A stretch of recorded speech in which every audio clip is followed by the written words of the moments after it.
Hello viewers, இன்றைக்கி நம்ம கைமா குழம்பு எப்படி பண்ணுறதுன்னு பார்க்கலாம் வாங்க. ஒரு ஜாரில் 9 பல் பூண்டு போட்டுக்கோங்க.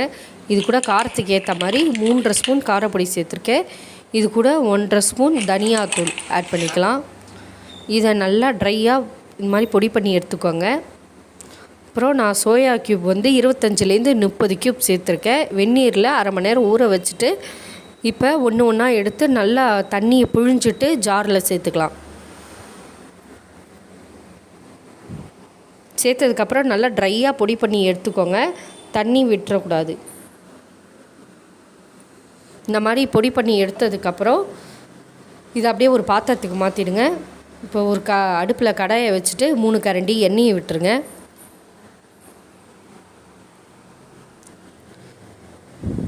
எண்ணெய் நல்லா சூடாகட்டும். எண்ணெய் சூடானதுக்கப்புறம் ஒரு சின்ன துண்டு பட்டை சேர்த்துக்கிறேன். இது கூட கொஞ்சமாக கருவேப்பிலை பொரிஞ்சதுக்கப்புறம் 3 பெரிய வெங்காயம் பொடியாக கட் பண்ணதை சேர்த்துக்கிறேன். இது நல்லா ஒரு 5லேருந்து 10 நிமிஷம் நல்லா வதக்கி விடுங்க. லைட்டிஷ் ப்ரௌன் கலர் இது நல்லா வதங்கட்டும்.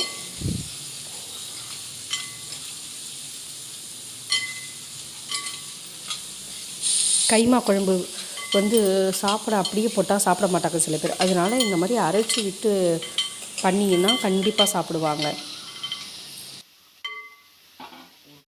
இப்போ வெங்காயம் நல்லா வதக்கியாச்சு. இப்போ நம்ம அரைச்சி வச்சுருந்த பேஸ்ட்டை இது கூட சேர்த்துக்கலாம்.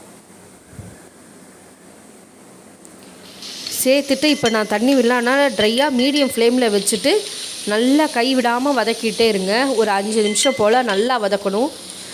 அந்த நம்ம அரைச்சிருந்த காரப்பொடி இதெல்லாம் மசாலா பச்சை வாடை போகிற வரைக்கும் நல்லா வதக்கி விட்டுக்கோங்க. அதுக்கு தான் நான் 3 கரண்டி எண்ணெய் சேர்த்துருக்கேன். கொஞ்சம் எக்ஸ்ட்ரா எண்ணெய் விட்டால் தான் இந்த குழம்புக்கு நல்லா டேஸ்ட்டு கொடுக்கும். இப்போ நல்லா வதக்குனதுக்கப்புறம் 5லேருந்து 6 தக்காளி நான் சேர்த்துருக்கேன். உங்களுக்கு எவ்வளோ வேணுமோ அவ்வளோ சேர்த்துக்கலாம். இப்போ நல்லா வதக்கி விட்டுறலாம். இந்த தக்காளியெல்லாம் நல்லா ஸ்மாஷ் ஆகி நல்லா வதங்கட்டும்.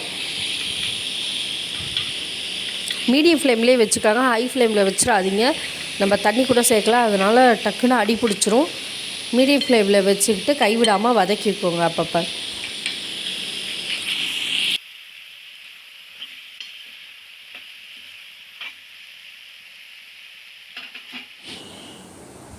இப்போ இது நல்லா வதங்கிடுச்சு. இப்போ ஒரு ஜாரில் 4 சில்லு தேங்காய், இது கூடவே 7 முந்திரி, முழு முந்திரியாக இருந்தால் 7 சேர்த்துக்கோங்க. இதை நம்ம நல்லா ட்ரையாக பொடி பண்ணிடலாம். வேணும்னா கொஞ்சமாக தண்ணி சேர்த்துக்கோங்க. நான் இப்போ ட்ரையாக பொடி பண்ணியிருக்கேன். இப்போ தக்காளி நல்லா வதங்கிடுச்சு. இப்போ நாங்கள் தண்ணி ஒரு அரை டம்ளர் சேர்த்துக்கிறேன். நீங்கள் வேணுங்கிற அளவுக்கு 1 டம்ளர் கூட சேர்த்துக்கலாம். குழம்புக்கு தேவையான அளவுக்கு தண்ணியை சேர்த்துக்கலாம். இப்போ நல்லா தண்ணி கொதிச்சிருச்சு. இப்போ நம்ம அரைச்சி வச்சுருந்தோம் இல்லையா தேங்காய் முந்திரி, அந்த அரவையும் இது கூட சேர்த்துக்கலாம். நான் கொஞ்சம் தண்ணி கலந்துருக்கேன் அந்த ரவையோட. இப்போ கலந்துட்டு நல்லா கலந்து விட்டுருங்க.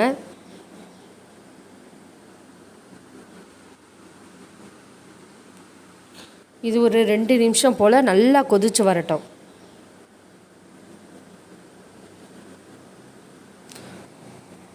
இப்போ கொதிக்கும் போதே இப்போ கடைசியாக நான் உப்பு சேர்த்துக்கிறேன். ஃபஸ்ட்டு சேர்க்கல, நான் கல் உப்பு சேர்த்துக்கிறேன்.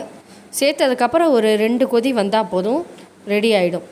உப்பு சேர்த்ததுக்கப்புறம் நல்லா கலந்து விட்டுருக்கோங்க. இது நல்லா கொதித்து வரட்டும். இப்போ கைமா குழம்பு ரெடி ஆகிடுச்சு. இந்த ரெசிபி பிடிச்சிருந்தா லைக் பண்ணுங்கள், ஷேர் பண்ணுங்கள், சப்ஸ்கிரைப் பண்ணுங்கள். தேங்க்யூ.